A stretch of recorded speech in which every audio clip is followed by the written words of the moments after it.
诸葛亮溜出岐山的岐山具体在哪里？他第一次北伐为何不听魏延的建议，从子午道出兵关中，而是从岐山道攻打陇西？他为何任用马谡为先锋？马谡丢失街亭之后，第一次北伐为何就宣告失败了？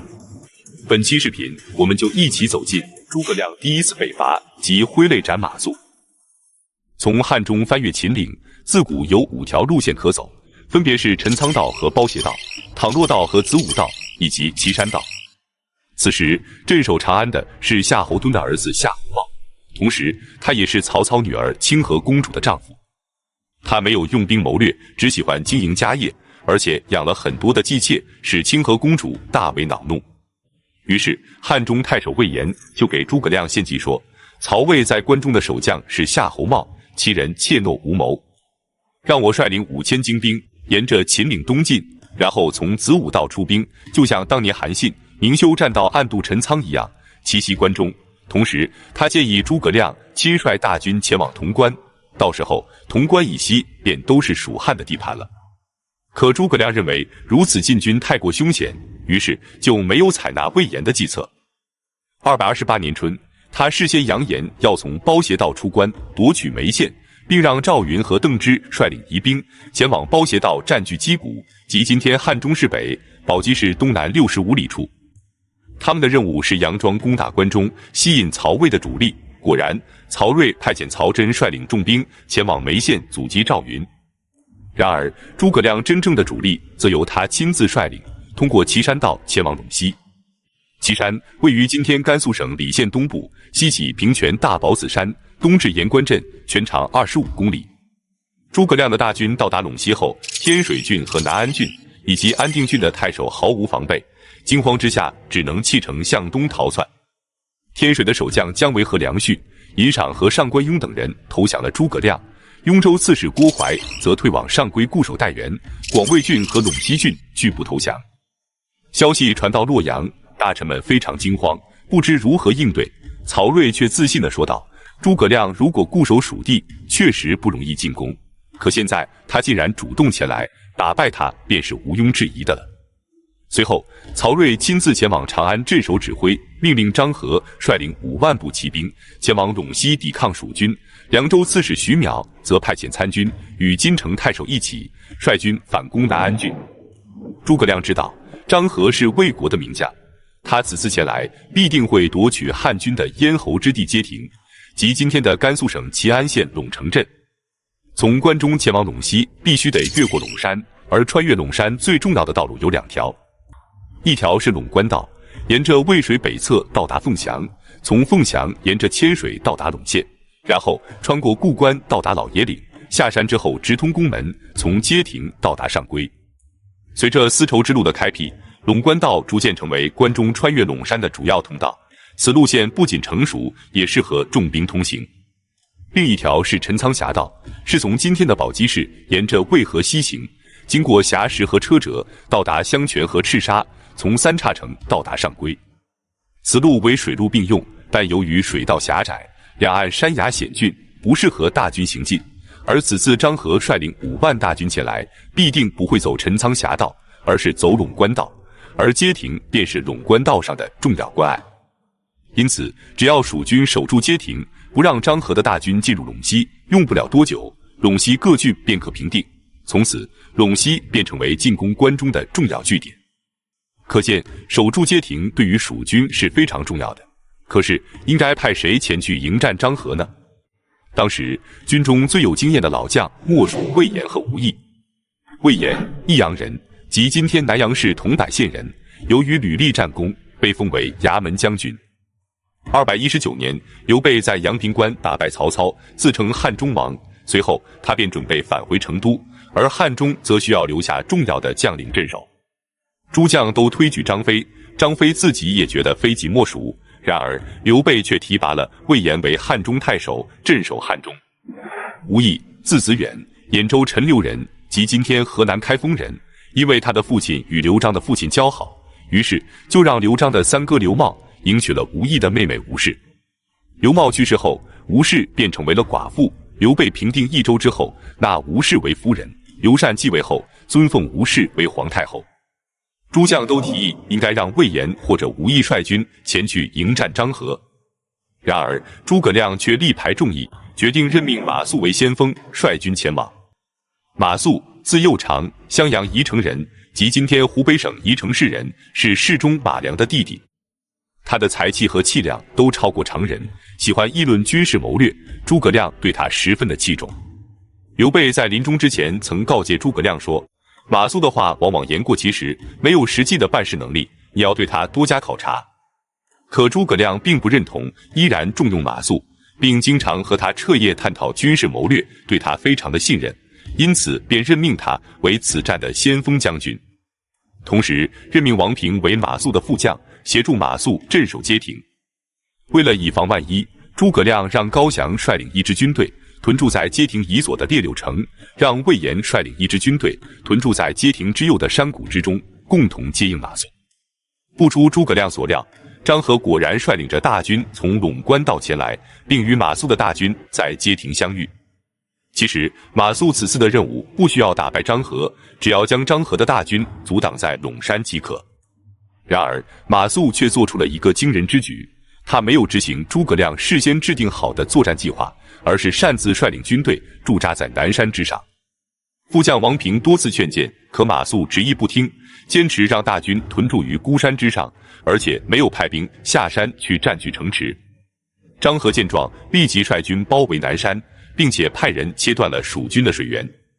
蜀军由于缺水，没过多久便开始内乱，而且大军的士气低落，毫无斗志。张合见状，立即下令发起攻击，蜀军大败。马谡知道回天乏术，没有组织大军抵抗，而是舍弃大军，独自逃回了诸葛亮的军营。汉军群龙无首，只能四散奔逃。幸亏王平临危不乱，率领着1000余人集合分散的军队，并且鸣鼓自守。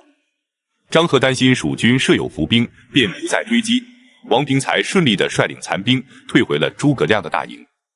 与此同时，身处列六城的高翔正被郭淮攻击，街亭右翼的魏延则被张合堵截在山谷之中，前进不得。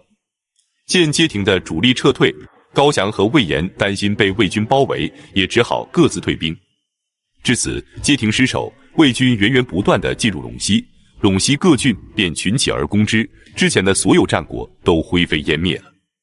诸葛亮无奈，只能将西县的1000余户百姓携带着一起撤回了汉中。蜀军占据陇西进攻长安的计划彻底失败。蜀军走后，张合便迅速地平定了天水郡、南安郡和安定郡。与此同时，赵云在包斜道也出兵不利，被曹真打败。赵云及时聚拢大军，并且亲自断后阻止曹军，才顺利地将大军带回了汉中，而且军资和人员的伤亡都很小。这时曹真觉得蜀军此战虽然失败，包斜道也被赵云烧毁，但蜀军一定还会北伐，而且下次出关一定会走陈仓道。于是他便派遣郝昭和王生等将领，率领1000余人屯兵于陈仓，重修陈仓城，以迎战蜀军。至此，诸葛亮的第一次北伐彻底失败。回到汉中之后，他立即下令将临阵逃脱、丢弃士兵于不顾的马谡逮捕入狱，准备择日行刑。马谡被杀之时，蜀军10万将士为之哭泣，诸葛亮也亲自到场祭奠，对待马谡的孩子就像自己亲生的一样。随后眼含热泪，下令处斩了马谡。同时，马谡的部将张修和李胜也被斩杀，黄喜等人则被夺取了兵权。《三国志》作者陈寿的父亲是马谡的参军，由于没有劝阻马谡，被处以坤刑，即剃掉了他的头发和胡须。王平因为劝谏马谡而被提拔，赵云则被贬为镇军将军，但对于他顺利率军返回的壮举，被诸葛亮大加赞赏。之后，诸葛亮给刘禅上书，请求自贬3等，刘禅接纳了他的请求，将他降为右将军，但仍然行使丞相的权力。本期视频就到这里，感谢观看，下期再见。马谡失街亭，导致诸葛亮的第一次北伐失败。那么，为何在同年的冬天，诸葛亮就发动了第2次北伐？这次北伐又是因为什么原因而导致失败的呢？本期视频，我们就一起走进诸葛亮第2次北伐及石亭之战。228年，孙权得知诸葛亮与魏军正在陇西大战，便与鄱阳太守周防秘密商议，他让周防假装向曹休投降，吸引曹休的主力前来，趁机将其打败。曹休此时官拜大司马，是曹魏军队的最高统帅，兼领扬州牧，率军驻扎在寿春。周防派遣亲信给曹休送去了投降书，并且说自己受到了孙权的责难，担心被杀，因此请求将鄱阳郡献给曹魏，向曹休投降，希望他能率军前来接应。为了能让曹休相信，孙权一连派遣了好几拨尚书郎前往鄱阳郡，假装调查周防。周防在郡府门口剪下头发，假装谢罪。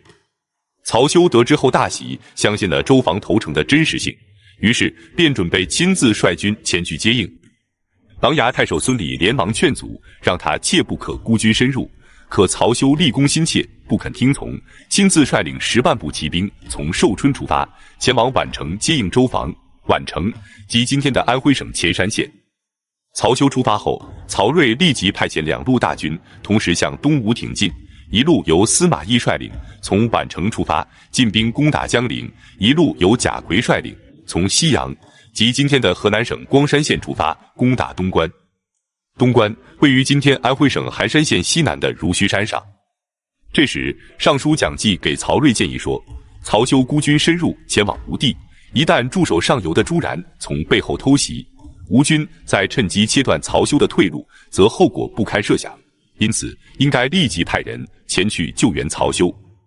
曹睿这才反应了过来，连忙给司马懿下令，让他停止前进，并让贾逵放弃攻打东关，立即与曹休的大军会合。可此时得知曹休上当之后，孙权连忙赶往宛城，拜陆逊为大都督，并且亲自拿着马鞭为他开路。之后拜朱桓和全琮为左右都督，各率3万兵马前去迎战曹休。曹休此时也知道自己被周防给骗了，但是他耻于承认自己被骗的事实，而且仰仗着自己兵多将广，决定将计就计，与吴军大战一番。当他率军走到石亭，即今天潜山县袁潭镇附近的时候，吴军的3路人马突然杀出，魏军被打得措手不及，立即大败。曹休连忙命令大军撤退，可吴军却在后面紧追不放，魏军被斩杀了1万多人，丢弃的军械车马更是数不胜数，而且前往嘉实的退路也被吴军给阻断了。至此，魏军东南有追兵，西北无退路，士兵们惶恐不安，纷纷叛逃，几乎就要全军覆没了。贾逵此时正在昼夜不停地赶来救援，奔袭了200多里之后，抓到了一名东吴的斥候，从他口中得知曹休的大军已经战败。贾逵的部下认为曹休已经战败，嘉实也被吴军阻断，因此建议贾逵不可深入犯险，应该等后面的援军到来之后再做打算。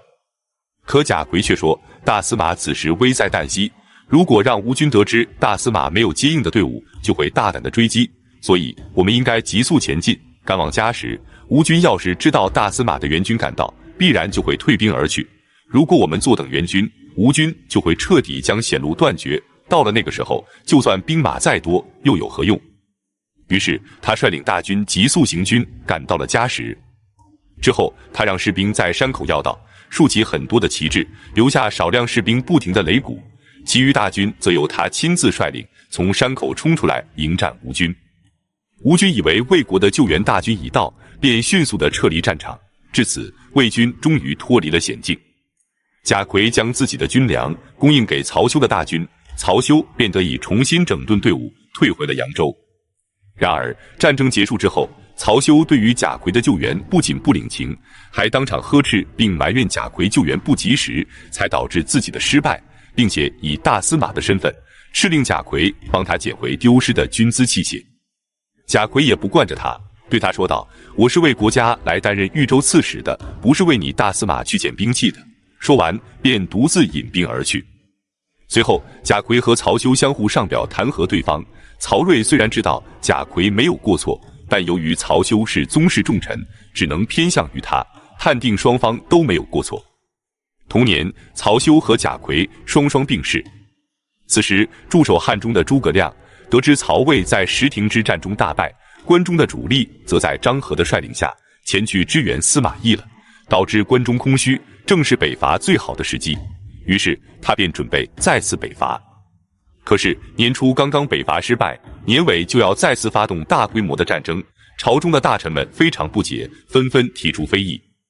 为此，诸葛亮再次给刘禅上表，说明了此次讨伐的决心，以及批驳大臣们非议的错误，这便是后出师表。228年12月，诸葛亮亲率数万大军，准备进行第二次北伐。由于第一次北伐失败，武都郡和阴平郡的部分地区被魏军攻占，导致岐山道被阻断，包斜道的100余里栈道则被赵云撤退时给烧毁了。因此，此次北伐只能走陈仓道。然而，曹真早就料定了诸葛亮的行军路线，因此，当赵云在第一次北伐时退走后，他就让郝昭和王生等将领率领1000余人重修陈仓城，等待着蜀军的到来。果然，诸葛亮率领大军从陈仓道而来，越过大散关之后，他们便来到了陈仓城。陈仓城分为上城和下城，上城是齐文公时期修建的，韩信暗渡陈仓时进攻的就是上城，而下城则是郝昭刚刚修建完成，对付蜀军的。诸葛亮的大军到达后，发现陈仓城异常的坚固，而且早有准备，守城的将领还是享有威名的郝昭。于是诸葛亮便找来了郝昭的同乡靳祥，让他前去劝降郝昭。郝昭得知靳祥的来意后，便在城楼上喊话说：“魏国的法规你是知道的，我的为人你也应该清楚，所以你还是别费口舌了，赶紧回去转告诸葛亮，让他率军前来攻城吧。”靳祥无奈，只能回来复命。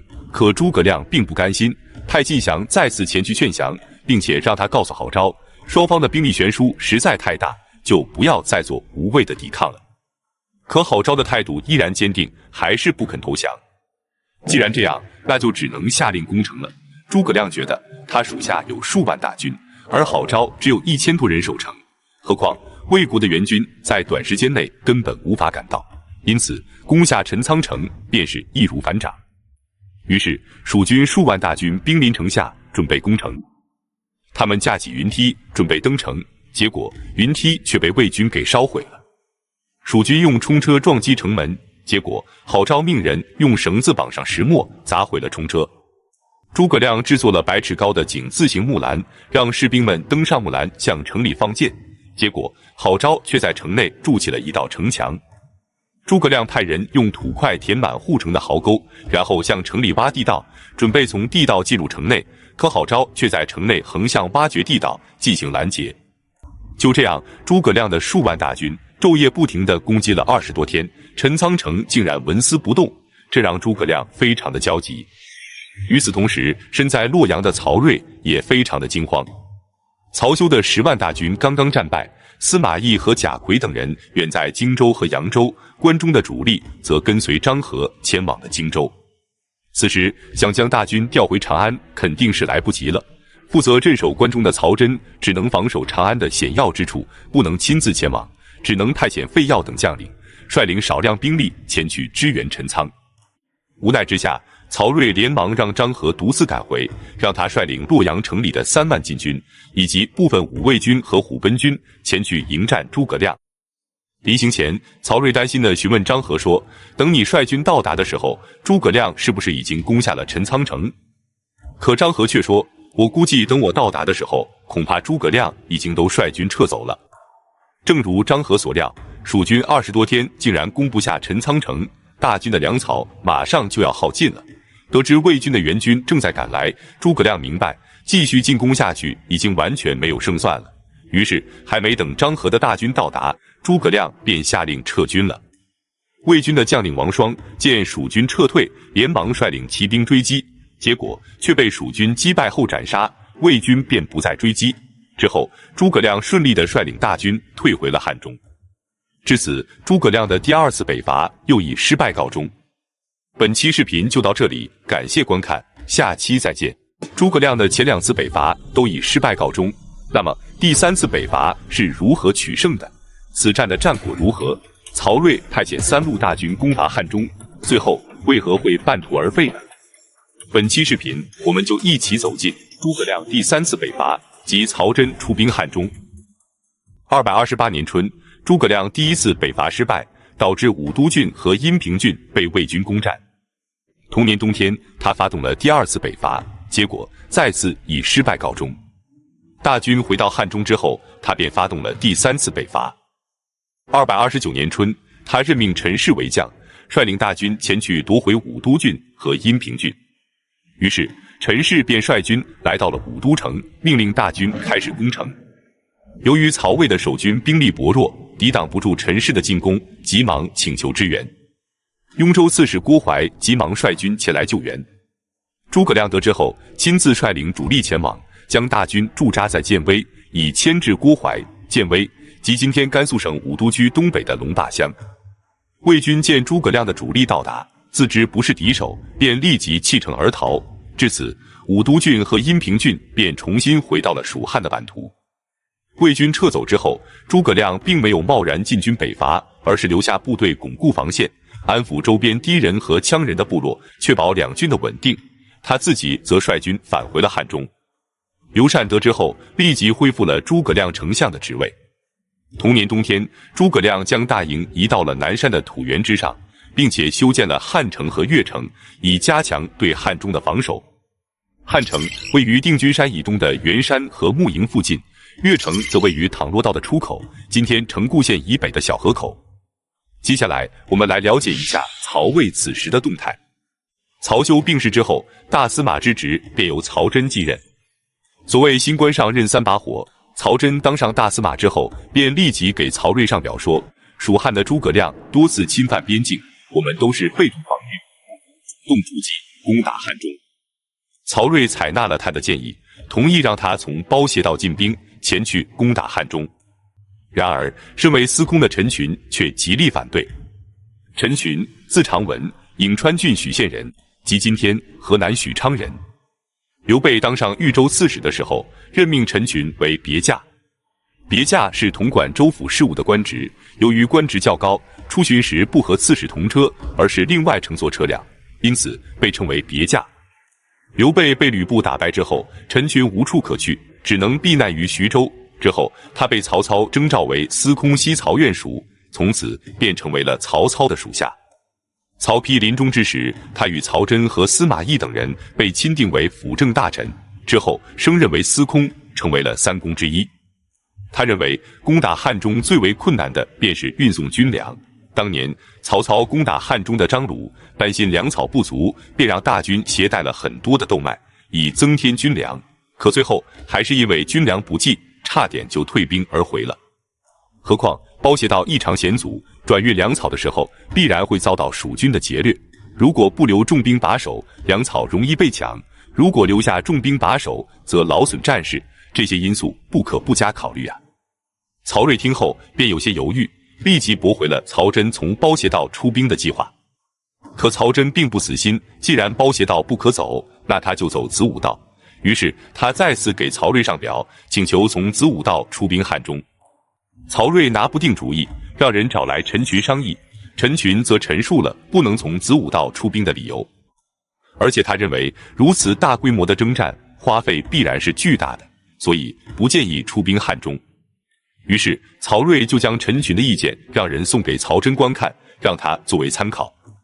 可没想到的是，曹真拿到曹睿的诏书之后，立即下令出兵。属下的将领不解，他便解释说，皇帝只是让我参考陈群的意见，可并没有拒绝让我出兵啊。于是曹真便率领大军准备从子午道进攻汉中。曹睿得知曹真出兵后，并没有阻拦，而是亲自前往许都坐镇指挥。他让司马懿从荆州出发，沿着汉水西进，从西城郡进攻汉中，同时让张合率军从包斜道进兵。3路大军在汉中会师，共同攻打诸葛亮。诸葛亮得知魏军的3路大军已经出发，连忙下令加强城固和赤坂等地的防守。城固即今天陕西省的城固县，赤坂即今天陕西省洋县以东20里的龙亭山。随后他让李严从江州出发，率领2万人马赶赴汉中，共同阻击敌人。由于子午道的道路险阻，行军异常缓慢，于是曹真便任命夏侯霸为先锋，率军先行。夏侯霸率领先锋部队轻装简行，来到了兴士围，然后他便在曲折的山谷之中安营扎寨。兴士围位于今天陕西省洋县东北的兴士山，即今天的汉王山。结果他们的行踪被汉中的百姓发现后，告诉给了蜀军。诸葛亮立即命令大军前去攻打夏侯霸不敌，幸好魏国的援军及时赶到，夏侯霸才得以解围。然而就在这时，天空下起了大雨，而且大雨连绵不绝，竟然下了30多天不停。在大雨的冲刷下，本来就异常难走的栈道还被雨水给冲断了，导致曹真的主力大军行进了1个多月，还没走出一半的路程。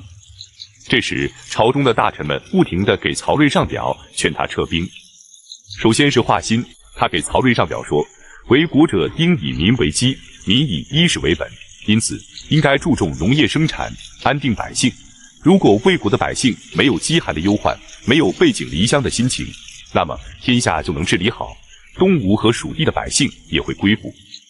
杨阜则告诉曹睿说，大军刚刚出发就遇上了大雨，导致将士们被阻隔在崇山峻岭之中，现在转运粮草非常的艰难，费用也非常巨大，如果不能提供后继，一定是事与愿违，这可不是用兵之道啊。随后王肃也来劝谏曹睿罢兵。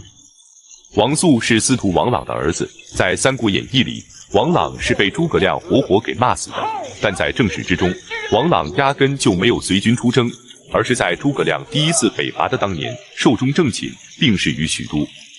9月，曹睿听取了众臣的建议，无奈地下达了撤军的命令，曹真等人只能罢兵而回。第2年，曹真病逝于洛阳。诸葛亮得知曹魏撤兵之后，立即派遣魏延和吴懿率军前往南安郡，攻打曹魏的陇西之地。大军到达阳西的时候，遇到了曹魏的后将军费耀以及雍州刺史郭淮。阳西即今天甘肃省武山县西南。随后两军便在这里展开激战，结果费耀和郭淮不敌，大败而归，这为诸葛亮的第4次北伐扫清了障碍。本期视频就到这里，感谢观看，下期再见。诸葛亮的第4次北伐是最有希望成功的一次，而且为了解决军粮运送困难的问题，他还发明了木牛流马。可最后为何还是因为军粮供应不足的问题罢兵而回呢？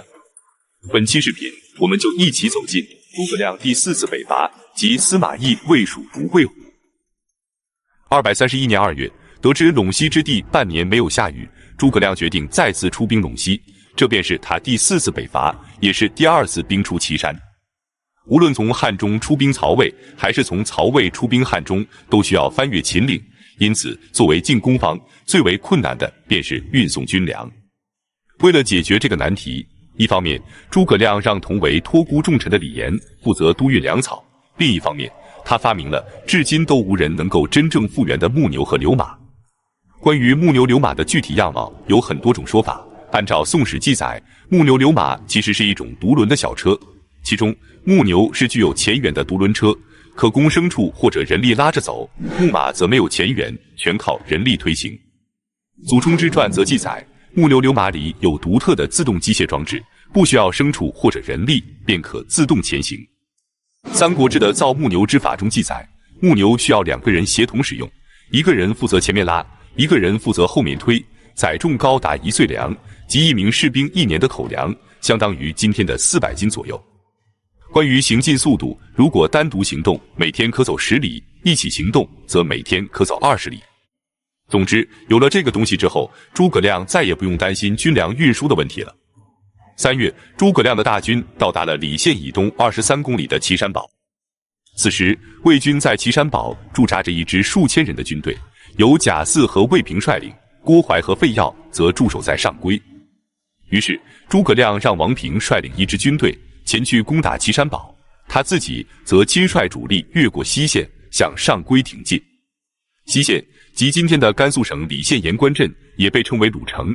由于这里有高浓度的卤水从地下涌出，自古就盛产水盐，因而得名鲁城。驻守上邽的郭淮和费耀刚被魏延和吴懿打败不久，此时得知诸葛亮率领主力大军前来攻打，不敢出城迎战，只能龟缩城里固守待援。于是诸葛亮便打起了上邽周围小麦的主意。史书上记载的是山上邽之麦，山的本意是铲除杂草，因此由于当时小麦尚未成熟，诸葛亮派兵将上邽附近的小麦全部收割，目的并不是充当军粮，而是毁掉魏军的粮草储备。再来看曹魏方面，曹睿得知诸葛亮出兵陇西后，便准备派遣大军前去救援。可是就在诸葛亮的大军到达陇西的当月，刚刚就任大司马的曹真就病逝了。于是曹睿便派遣司马懿率军前往，张合等人跟随。那么曹睿为何要让司马懿领兵，而不是张合呢？要知道，诸葛亮第一次兵出祁山，可是被张合打败的。首先，曹操自起兵以来，一直依靠的都是曹氏的宗族以及夏侯氏。可是，随着曹休和曹真、夏侯尚和夏侯惇等人的去世，曹氏和夏侯氏已经后继无人，于是曹睿才不得已启用了司马懿等人。至于不用张合，主要考虑到他是官渡之战时从袁绍阵营投降过来的降将，因此虽然他屡立战功，但始终不能被最大程度的重用。不多时，司马懿的大军便抵达了扶风郡的鱼糜县，即今天宝鸡市的千阳县。这时，张合给司马懿建议，让他留守一部分兵力驻扎在雍城和眉县，确保后方的安全，可被司马懿拒绝。司马懿认为，诸葛亮此次出兵势在必得，如果前军抵挡不住，分兵只会让蜀军各个击破，重演当年英布叛乱击败楚国3路大军的悲剧。于是他率领全部援军日夜兼程，从陇关道前往上邽。大军到达上邽以东的时候，司马懿考虑到蜀军劳师远征，粮草补给必定困难，而且他自己也是长途奔袭而来，不宜立即出战。于是他便据险而守，将大军驻扎在上牧城，诸葛亮则率军驻扎在下牧城，双方便在这里展开了对峙。不久之后，诸葛亮为了避免战线拉得太长，决定率军后撤。见蜀军撤退，司马懿让费耀和戴陵率领4000人防守上邽，其余主力则由他亲自率领，尾随着诸葛亮的大军行进。而且每当占据险要之地，他便命令士兵挖掘堑壕，防止诸葛亮偷袭。期间，他让部将牛金率领轻骑出击，引诱诸葛亮出兵。然而诸葛亮也不应战，继续率领大军后撤，一直退到了鲁城。然后他兵分2路，占据了南北2山，依托山势扎下营盘，同时派人筑堤断水，阻挡魏军。司马懿则就近登山决营，与蜀军在鲁城再次展开对峙。魏军的将领们见司马懿一路尾随而来，不敢与诸葛亮开战，都非常的憋屈，于是纷纷请求出战，可司马懿就是不答应出兵。张合也按耐不住，再次给司马懿献计说，诸葛亮远道而来，孤军粮少，岐山堡的守军得知我们的主力大军到达后，必然会固守要塞，因此我们应该屯兵于此，然后派出骑兵绕到敌人的后方，包抄蜀军，截断其后路。如果继续这样避敌不战，恐怕只会坐失民望啊！可司马懿再次拒绝了张合的建议。此时的岐山堡还未被攻破，但完全被蜀军隔离。贾似和魏平不断地派人向司马懿求救，可司马懿却未派一兵一卒。魏国的将领们忍无可忍，便讥笑司马懿说：“你为蜀如为虎，就不怕被天下人耻笑吗？”正在这时，诸葛亮为了引诱司马懿出兵，主动将围攻岐山堡的军队撤回鲁城，自断后路。司马懿见属下的将领们群情激愤，如果再不出兵，恐怕军心不稳，于是只能下定决心，准备向诸葛亮发动进攻。5月，魏军兵分2路出击，一路由司马懿亲自率领，进攻鲁城以北的诸葛亮主力；一路由张合率领，进攻鲁城以南的王平，力图以前行攻势击败诸葛亮。至此，鲁城之战正式打响。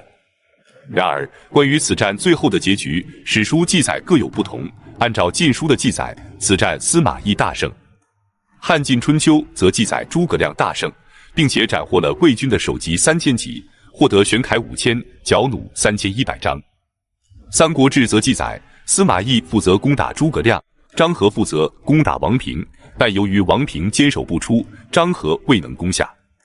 总之，司马懿的这次进攻并没有取得战略上的胜利，而且此时魏军的旧粮即将耗尽，新粮则被诸葛亮提前给收割了。司马懿无奈，只能从长安调拨军粮。为了缩短补给线，司马懿决定将大军撤回上邽。见魏军撤退后，诸葛亮立即率军追击，双方在上邽附近继续展开激战。到了6月份，诸葛亮的粮草供应也出现了问题。由于阴雨连绵不绝，致使道路泥泞难行，早该到达的军粮却迟迟不见踪影，这让诸葛亮非常的着急。于是他连忙给李严写信商议说，鉴于目前的情况，有3条计策可行。其中上策是从汉中出兵攻打雍城和眉县，阻断魏军从关中通往陇右的粮道，这便是张合当时建议司马懿在雍城和眉县留守兵力的原因。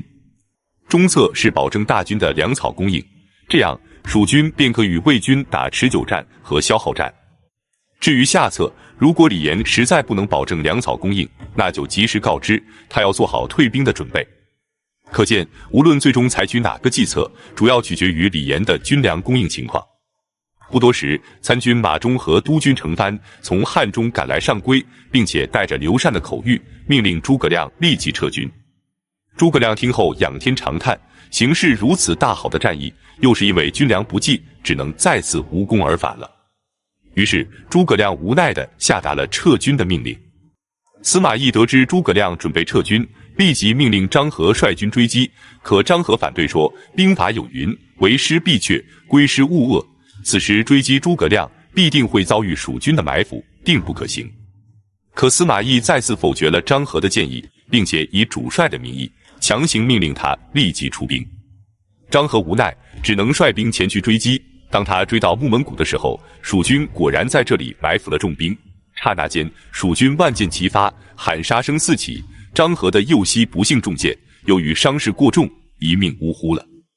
至此，曹操麾下的5子良将全部退出了历史舞台。张合战败后，司马懿不敢继续派兵追击，诸葛亮便顺利地率军返回了汉中。至此，第4次北伐又以失败告终了。可这次北伐的失败让他非常的窝火。当他回到汉中之后，李严却假装惊讶地询问诸葛亮说，军粮非常充足，丞相为何要退兵呢？他明知自己督运军粮不利，可不但不悔改，还想把此战失败的责任推卸在诸葛亮的身上。诸葛亮质问他说，军粮既然充足，为何没有送到前线呢？李严却表现得非常无辜，下令逮捕了具体运送军粮的岑述，继续推卸自己的责任。随后他还给刘禅上表说，诸葛亮之所以退兵，采取的是诱敌之计，准备将敌人引来之后与其决战。对于李严的这些小动作，诸葛亮并不与他争辩，而是将他过往的所有往来文书拿来查看，发现他所说的话前后矛盾，漏洞百出。而且他还得知，刘禅并没有让他撤兵，就连马忠和程蕃捎给他的口谕，都是李严假传圣旨，有意安排的。当诸葛亮将所有证据都摆在李严面前的时候，他才词穷理屈，开始叩头认罪。随后，诸葛亮给刘禅上表，将李严贬为庶人，流放到梓潼郡。李严的儿子李丰则被没收兵权，改任为从事中郎。至此，诸葛亮最有希望的第4次北伐毁在了李严的手里，大军无功而返。诸葛亮在第5次北伐时病逝于五丈原，这是诸葛亮与司马懿的巅峰对决，就连病逝之后，双方依然在斗智斗勇。那么，五丈原具体在哪？司马懿为何不与诸葛亮决战呢？本期视频，我们就一起走进诸葛亮第5次北伐及病逝五丈原。从228年到231年的4年之间，诸葛亮发动了4次北伐，结果都以失败告终。诸葛亮意识到粮草辎重是决定北伐成败的关键因素，因此第4次北伐失败之后，他便决定秣兵立马，休养民生。在接下来的3年时间里，他一刻都不敢懈怠，一边休兵劝农，筹集军粮，一边训练士卒，处理政务，为下次北伐做好充足的准备。为了解决粮草问题，他命人在包斜道的入口处修筑了底阁，并将大批军粮囤积于此。234年，经过3年之久的蛰伏，终于准备就绪。2月，诸葛亮率领10万大军从汉中出发，进入了包斜道。此次北伐的目标虽然是关中，但并不是准备拿下关中，而是断绝关中与陇西的联系，然后控制陇西各郡以及凉州，进而两面夹击，蚕食曹魏。这样既符合蜀汉的国情，也符合诸葛亮一贯谨慎的用兵之道。大军出发之前，他已经派遣使者前往东吴，与孙权商议对策，准备同时攻伐曹魏。3月，曾经的汉献帝，后来的山阳公，与诸葛亮同岁的刘协病逝，享年54岁。4月，诸葛亮的大军翻越秦岭，来到了眉县附近。与此同时，司马懿也率军来到了渭水北岸阻击。这时，司马懿对将领们说，如果诸葛亮从武功水出兵，沿着秦岭山脉向东进军，的确有些麻烦，但是如果他向西前往五丈原，那就不必担忧了。渭水与武功水交汇的三角地带，有一块凸起的黄土台，被称为五丈原。原上地势平坦，东西两侧则是陡峭的山壁，地形非常险要。不出司马懿所料，诸葛亮果然率军前往五丈原安营扎寨。得知诸葛亮驻军五丈原，曹魏的将领们便建议司马懿放弃渭水以南，在渭水北岸扎营，等到诸葛亮率军渡河之时，半渡而击，定能击败蜀军。可司马懿认为渭水之南有百姓积聚的粮秣财物，不可放弃，于是他率军渡过渭水，然后背靠着渭水筑垒扎营。这时，曹魏的将领们想起司马懿的推断，只要诸葛亮进驻五丈原，便没什么可担心的。于是诸将非常高兴，只有郭淮忧心忡忡。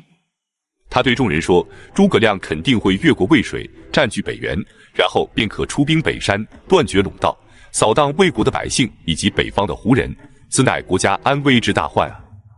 司马懿这才意识到了北原的重要性，于是立即让郭淮等人率兵防守北原。然而堡垒还未修筑完成，诸葛亮就已经派兵前来攻打。所幸郭淮提前做好了准备，蜀军未能攻破，只能撤兵而回。过了几天，诸葛亮再次出兵向西而行。曹魏的将领们认为，诸葛亮此次出兵一定是准备攻打西魏，进而攻取陈仓，但郭淮认为诸葛亮向西出兵只是虚张声势，为了让我军做出回应，而他真正的目标一定是杨遂。于是司马懿便让郭淮和胡遵前往杨遂，加强守备。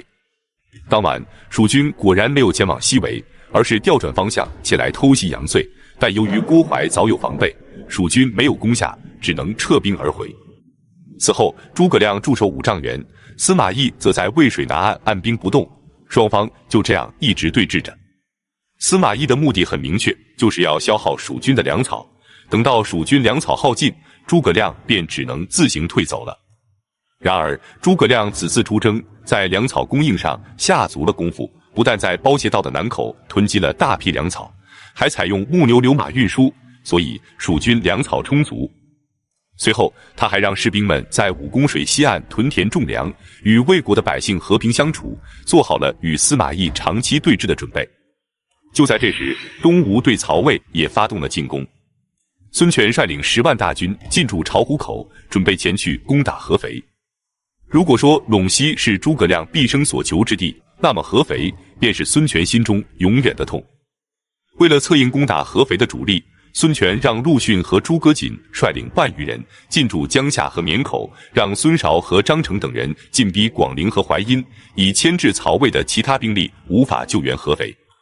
满宠得知孙权亲率10万大军而来，连忙给曹睿上表，建议放弃合肥，将吴军引到寿春决战。但曹睿不同意，让他立即率军救援合肥的守将张颖，与诸将同心协力，务必守住合肥。他自己御驾亲征，即刻率领援军赶来支援。6月，满宠率军来到合肥后，募集了数十名壮士，以松枝为火炬，灌上麻油，顺风放火，火势在风力的作用下不断蔓延，很快便点燃了敌军的攻城器具。孙权的侄子孙泰率军前来救火，结果被满宠的士兵给射杀了。吴军不敢继续靠近，双方在合肥新城展开了对峙。数日之后，孙权得知曹睿已经亲自率军赶来合肥，再加上吴军的士卒很多都患上了疾病，攻城已然无望，于是只能下令撤军，其他2路大军也撤兵而回。此时的曹睿刚刚到达寿春，得知孙权已经撤兵后，大臣们便劝谏他引兵向西，前去支援司马懿。可曹睿却说，孙权的大军已经撤退，诸葛亮孤军无援，成不了气候，仅靠司马懿就足以抵挡了，我没什么可忧虑的。于是率军返回了洛阳。再来看诸葛亮和司马懿。诸葛亮见武功水的水位很浅，于是他让孟衍率军越过武功水，在河对岸扎营，引诱司马懿出兵。结果孟衍率军过河之后不久，天空便下起了大雨，武功水瞬间暴涨，阻断了孟衍与诸葛亮大本营的联系。司马懿得知后，立即派兵出击，攻打孟衍。诸葛亮连忙派遣工兵架设浮桥，命令弩兵向河的对岸不停射箭，以压制魏军。不多时，浮桥架设完毕，孟衍率军返回。司马懿见状，并不追击，下令撤军而回。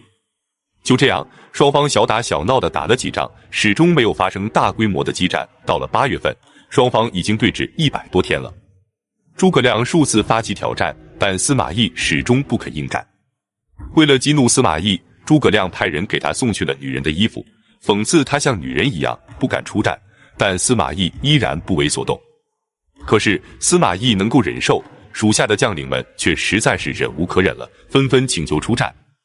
司马懿为了平息将领们的情绪，担心引起众怒，立即给曹睿上表请求出战。曹睿得知后，连忙派遣辛毗为持节使者前来节制司马懿的大军。不多时，诸葛亮再次派兵前来挑战，司马懿一反常态，假装非常愤怒，立即整顿兵马，率领将士们做出要与诸葛亮决战的态势。结果辛毗手持杖节，立于军门之处，不准司马懿出兵。姜维得知后，对诸葛亮说：“辛毗仗节而来，司马懿恐怕不会出战了。”可诸葛亮早就看破了司马懿的计谋，他对姜维说：“司马懿本来就不打算和我军交战，他之所以做出力战的态度，其实只是做给属下将领们看的，表示他敢于出战，只是曹睿不准而已。但其实将在外，君命有所不受，如果他真的想开战，还需要千里迢迢派人去请示曹睿吗？”所以诸葛亮非常明白，司马懿就是想和他打消耗战。为了迫使司马懿早日出兵，他派遣使者前往司马懿的军营相约决战。然而使者到达后，司马懿并不和他谈论军事，而是对诸葛亮的日常生活表现出了极大的兴趣。他询问使者诸葛亮每天几点起床，每顿饭能吃多少米之类的话题。使者为了炫耀诸葛亮的勤勉，就对司马懿说，诸葛亮每天早起晚睡，凡是20丈以上的责罚都要他亲自批阅，所吃的饭食嘛，不到几升而已。使者走后，司马懿便对众人说，诸葛亮吃的很少，却事务繁杂，估计活不了多久了。果然没过多久，诸葛亮就病倒了。8月，诸葛亮的病情逐渐恶化，已经卧床不起了。刘禅得知后非常焦急，连忙派遣尚书仆射李福前来军中问候。李福了解完情况之后，便启程准备返回成都。然而没过几天，他却重新又返回了五丈原。诸葛亮见他返回，便对他说：“我知道你此行返回的意图。之前我们虽然谈论了很多，但是有些事情并没有交代，你是想听取我的意见吧？”李福点头表示认可。诸葛亮便对他说：“我走之后，蒋琬接替我的位置，最为合适。”李福说：“那么蒋琬之后，谁可担此重任呢？”诸葛亮回答说：“费祎可以继任。”李福又问：“那么费祎之后呢？”诸葛亮摇了摇头，没有继续回答。李福走后，诸葛亮又对军中的后事逐一进行交代。他让杨仪和费祎负责统领各军，有序地退回汉中，让魏延和姜维负责断后。当月，诸葛亮病逝于五丈原，享年54岁。之后，杨仪和姜维按照诸葛亮临终之前的部署，密不发丧，整顿军马，从五丈原撤退。司马懿得知后，连忙率兵追击。姜维给杨仪建议，将大军的旗帜全部调转过来，并且擂响战鼓，做出要与魏军决战的态势。司马懿见状，立即停止进兵，蜀军便缓慢后撤，退入了包斜道。这时蜀军才正式发丧，众人才得知诸葛亮已经病逝了。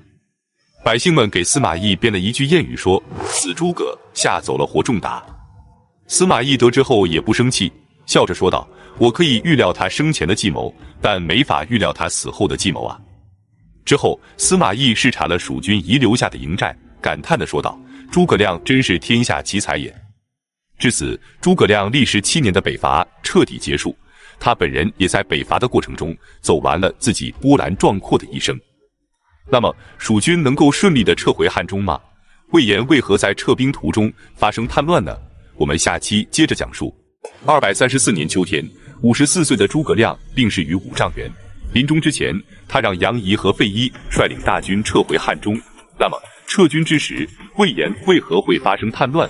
得知诸葛亮病逝的消息后，李邈为何仰天大笑，说蜀汉终于得救？本期视频，我们就一起走进魏延叛乱及诸葛亮葬于定军山。诸葛亮在临终之前安排的撤兵计划是，杨仪和费祎负责统领全军撤退，魏延负责断后，姜维次之。之后，他秘密地告诉杨仪和费祎，如果魏延不肯听令，那么大军便自行撤退。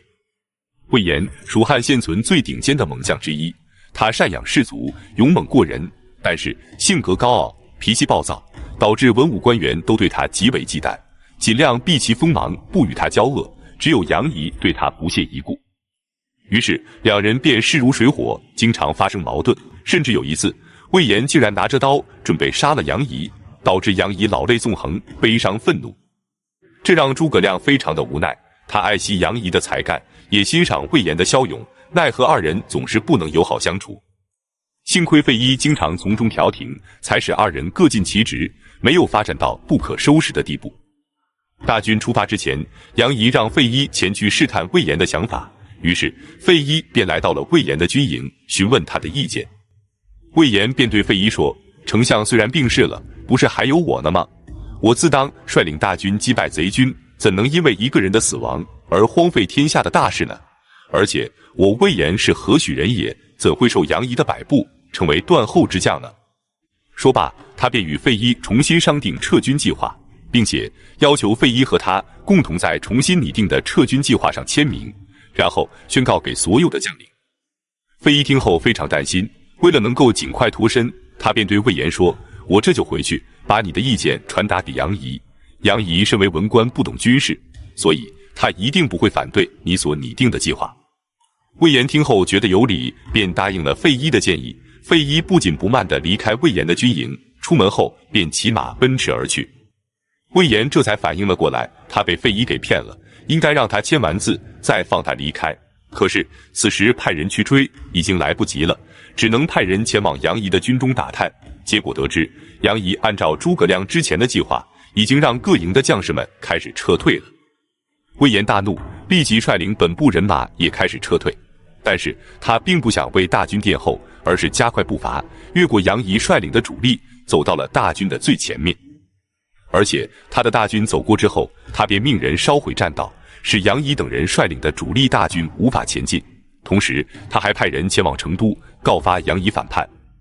此时司马懿得知诸葛亮病逝，并且蜀军开始撤退的消息后，立即率军前来追击，这让杨仪等人非常的惊慌。姜维便给杨仪建议，他让大军将旗帜全部调转过来，然后擂响战鼓，做出要与司马懿对战的态势。司马懿不确定诸葛亮是真的病逝了，还是假装病逝吸引他上钩的，于是立即停止追击。随后杨仪率领大军缓慢地退入包斜道的入口，然后才正式发丧，并且派人给刘禅上表，告发魏延反叛。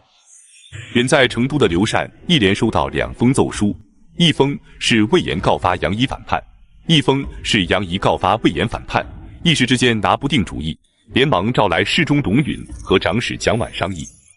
结果董允和蒋琬都相信杨仪而怀疑魏延，于是刘禅便让蒋琬领兵前去捉拿魏延。与此同时，杨仪一边派人修理栈道，一边派兵防止司马懿偷袭。就这样历经千难万阻，终于来到了包斜道的南口。结果魏延抢先占据南谷口，将杨仪率领的主力大军阻挡在包斜道的崇山峻岭之中，进退不得。于是杨仪便派遣王平前去迎战。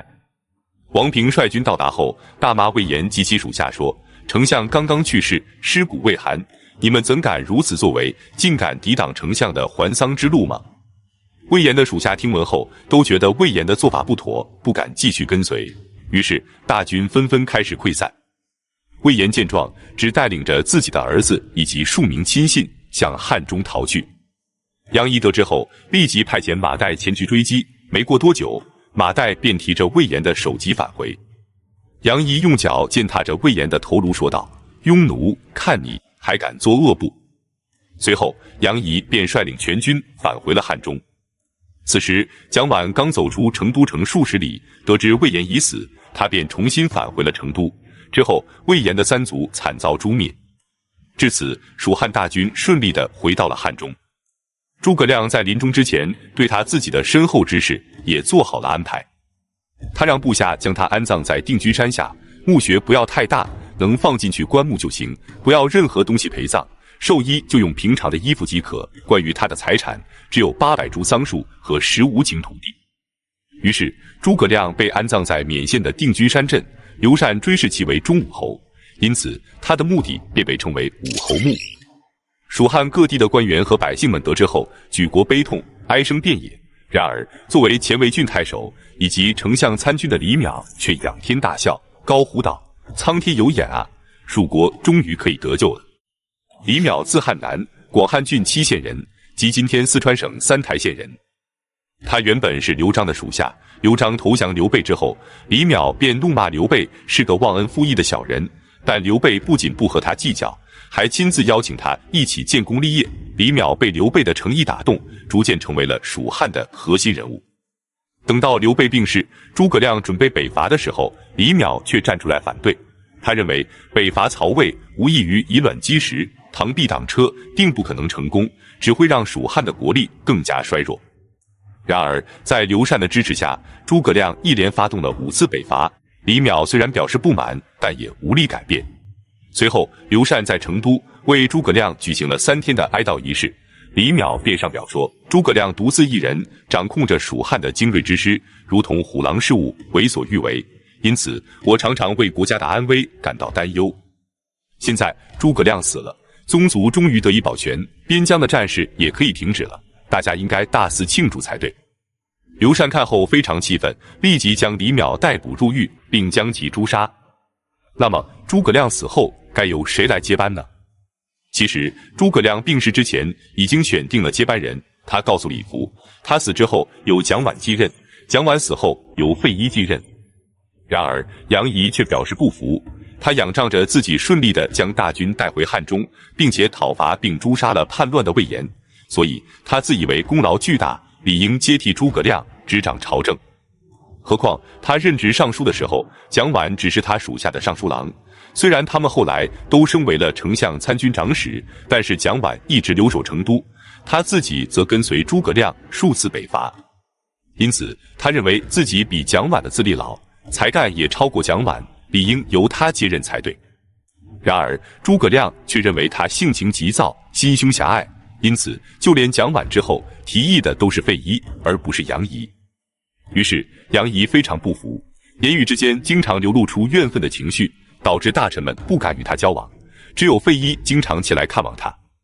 有一次，杨仪便对费祎说：“丞相去世之时，如果我举兵投靠了曹魏，何苦会落魄到今天这步田地？真是让人追悔莫及呀！”费祎没有搭话，回去之后便给朝廷上表，奏明了杨仪的怨言。刘禅下令将杨仪废为庶民，流放于汉家郡。结果他再次上书诽谤，言辞激烈，刘禅便准备将他逮捕入狱，还没等官兵到达，杨仪就自杀身亡了。诸葛亮刚刚病逝的时候，大臣们非常担忧，只有蒋琬的言谈举止如同平常一样，久而久之，众人才逐渐安定了下来，蜀汉政权终于得以平稳的发展。本期视频就到这里，感谢观看，下期再见。